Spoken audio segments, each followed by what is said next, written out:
Саламатсыздарбы, урматтуу Медиа 24 YouTube каналынын көрөрмандары. Бүгүнкү суроо жооп рубрикабызда биз талкууга түшкөн конституция, жаңы конституция бизге керек беле деген суроого баарыбыз биргеликте жооп издеп көрөлү. Албетте керек. Эски конституция биздин азыркы убакта болуп аткан нерсенин баарын жооп бербей атат да. Эски конституцияны эч кандай талкууга албай туруп кабыл алган. Азыр талкууга чыгып атат, кошуп атат. Анан бул жерде жоопкерчиликтүү эч ким жок болгон мурдак конституцияда азыр жооп берет партия. Сурап алабыз ошондон. Сложный вопрос. Для меня лично сложный вопрос. Возможно, керек жаңы конституция. Да, eski конституция деле парламентские правления нам же не прижилось. Какой-то между парламентский, президентский мындай бир политиктер өздөрү эметишет го дейм. Что-то такое универсальный жасаш керек. Керек. Эмне себептен керек? Элдин жашоосу жакшы үчүн. Элдин жашоосу жакшы үчүн жаңы мыйзам керек. Ооба. Эмне үчүн керек эмес? Керек, конечно. Эмне себептен керек? Кандай эмне себептен? Потому что көрдүк го 30 жыл. Кандай конституция менен жашадык. Кандай эмелер байлар болуп кетти. Эл болсо немеде болуп калды. Вот. Ошон үчүн жаңы конституция керек. Керек да, конечно. Эмнеге керек? Аякта чоң эле проблемалар көтөрүлүп атпайбы? Кандай адамдардын немелери, укуктары башкачаланып атат. Көпчүлүгү ошо адамдын укуктарына керек да. Демек жаңылануу үчүн жаңы конституция керек. Керек. Эмне үчүн керек? Керек бизге ошо депутаттардын кыскарганы, министрлердин кыскарганы. Эмне себептен антип ойлойсуз?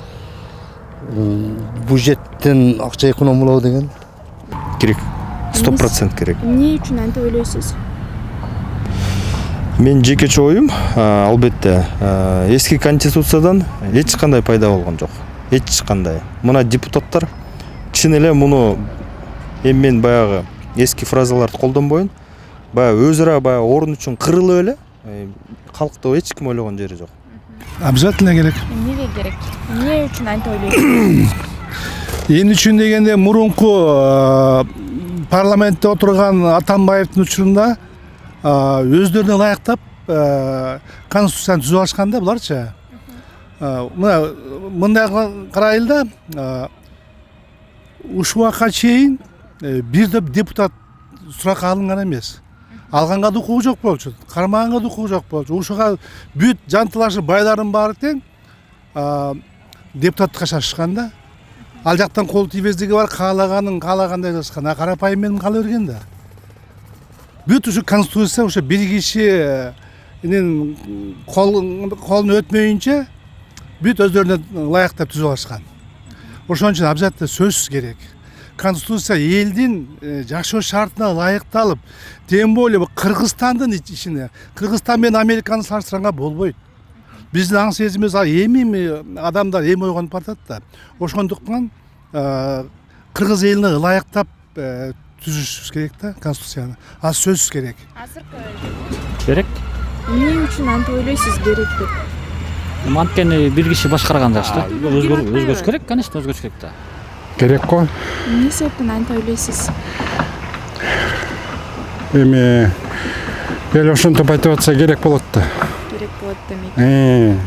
Анан кийин бул турмушта мындай экен да.